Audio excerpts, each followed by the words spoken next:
আসসালামু আলাইকুম। Real village cooking চ্যানেলে সবাইকে ওয়েলকাম জানাচ্ছি। আজকে আমি নতুনভাবে পাস্তা বানিয়ে দেখাবো। পাস্তা তো কম বেশি অনেকেই ভালো রান্না করতে পারেন, কিন্তু আজকে আমি একটু নতুনভাবে দেখাবো। বাচ্চা থেকে বড় সকলের খুবই পছন্দের। বাচ্চাদের টিফিনে এইভাবে বানিয়ে দেবেন, বাচ্চারা খুব আনন্দ করে খাবে। দেরি না করে চলুন আজকের এই রেসিপিটা আপনাদের সঙ্গে শেয়ার করি। এখানে আমি নিয়েছি পাস্তা 1 বাটি পরিমাণে। এগুলোকে আমি সেদ্ধ করে নেব।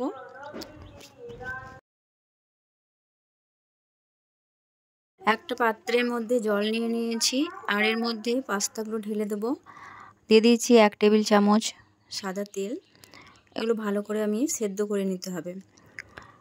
এগুলো সেদ্ধ হতে থাকুক, ততক্ষণ আমি বাকি যে কটা গাজর শসাগুলো রেডি করে নিই।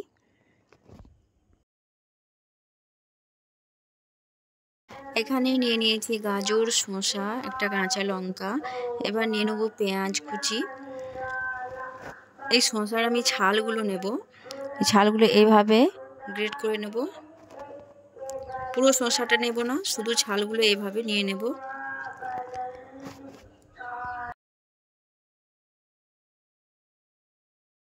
পুরো শসার ছালগুলো আমি নিয়েছি। দেখুন, এভাবে করে পুরো শসার ছালগুলো নিয়েছি। আপনাদের একটু ভালোভাবে দেখিয়ে দিচ্ছি। দেখুন,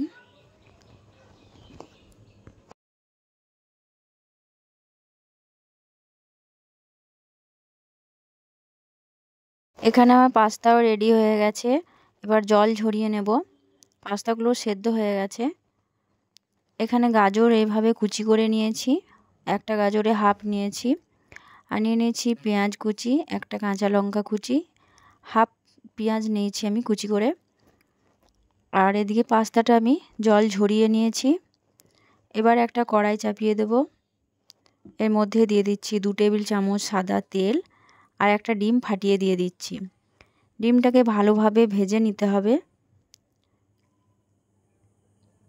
এখানে একটা ডিম আমি এখানে দিয়ে দিলাম, আর সামান্য লবণ দিয়ে দেবো এর উপরে।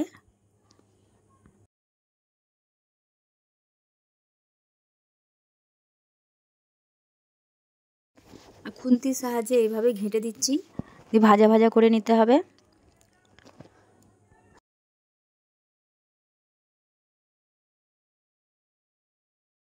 ডিমটা ভাজা হয়ে গেছে। আবার এটাকে আমি তুলে নেব, একটা পাত্রের মধ্যে তুলে নিচ্ছি।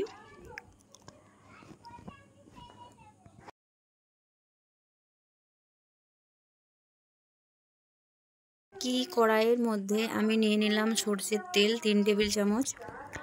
আর এই সরষের তেলের মধ্যে দিয়ে দিচ্ছি কুচি করে রাখা পেঁয়াজ। তেলটা যখন ভালোভাবে গরম হয়ে আসবে, এর মধ্যে কুচি করে রাখা পেঁয়াজটা দিয়ে দিচ্ছি।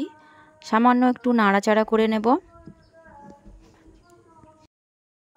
এবার দিয়ে দিচ্ছি গাজরটা একটু নাড়াচাড়া করে নিচ্ছি। 1 মিনিট এইভাবে নাড়াচাড়া করে নিতে হবে।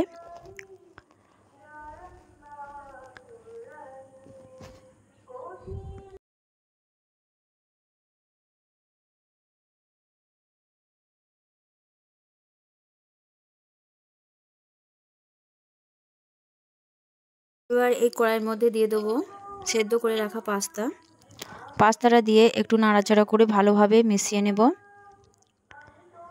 এখানে গ্যাসের ফ্লেমটা আমি মিডিয়ামে রেখেছি। এইভাবে নাড়াচাড়া করে নিতে হবে।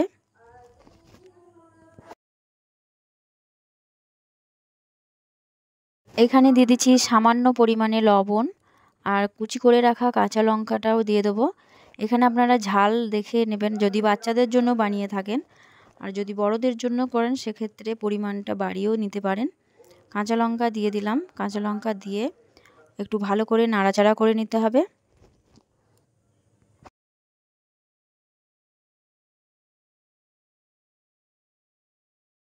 এবার ভেজে রাখা ডিমটাকে দিয়ে দিচ্ছি। ডিম দিয়ে ভালোভাবে আবারও মিশিয়ে নেব। আপনারা যারা ডিম খেতে পছন্দ করেন না, তারা ডিমটা স্কিপ করতে পারেন। এটা ভালোভাবে মিশিয়ে নিতে হবে। এখানে আমি খুব ভালোভাবে মিশিয়ে নিয়েছি। এবার আমি দিয়ে দেবো এর মধ্যে পাস্তা মশলা। আমি এখানে 1 টেবিল চামচের মতো পাস্তা মশলা নিয়ে নিয়েছি, আর এর মধ্যে দিয়ে দিলাম। দিয়ে ভালোভাবে আমি মিশিয়ে নিচ্ছি। একটু নাড়াচাড়া করে ভালোভাবে মিশিয়ে নিতে হবে।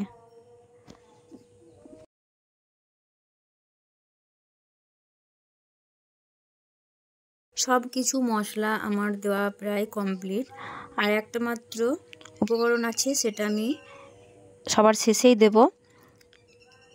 সব কিছুকে ভালোভাবে নাড়াচাড়া করা হয়ে গেছে।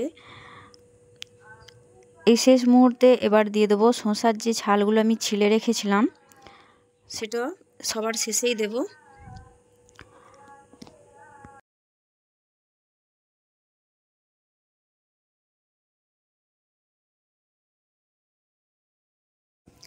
শসার ছালটা এবার দিয়ে দিচ্ছি। এবার ভালোভাবে মিশিয়ে নিতে হবে। হাতার সাহায্যে এভাবে ভালোভাবে মিশিয়ে নিতে হবে। দেখতেও খুব সুন্দর হয়েছে, খেতে কিন্তু অসাধারণ টেস্টি হয় এইভাবে পাস্তা রান্না করলে। বাচ্চারা তো খুব পছন্দ করবে। আপনারা ব্রেকফাস্টে বড় থেকে ছোট সকলের জন্য এইভাবে বানিয়ে খাবেন, খেতে কিন্তু খুবই ভালো লাগবে। বা বাচ্চাদের টিফিনে বা বড়দের টিফিনেও এইভাবে দিতে পারেন।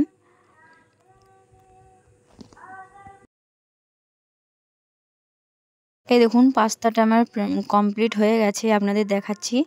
এই দেখুন, দেখতে কিন্তু খুবই সুন্দর হয়েছে, বাচ্চারা এমনিই পছন্দ করবে। এবার আমি একটা প্লেটের মধ্যে পাস্তাটাকে তুলে নেব। এই দেখুন,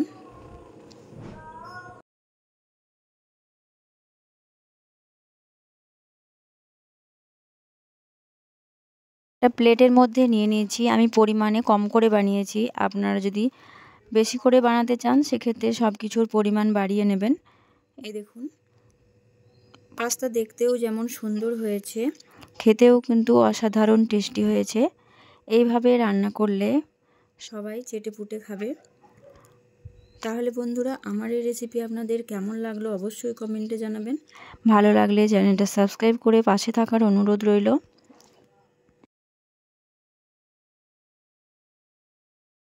এই দেখুন, একটু আপনাদের ভালোভাবে দেখিয়ে দিচ্ছি পাস্তার কালার এবং কত সুন্দর হয়েছে, খেতেও কিন্তু খুবই টেস্টি। এই দেখুন,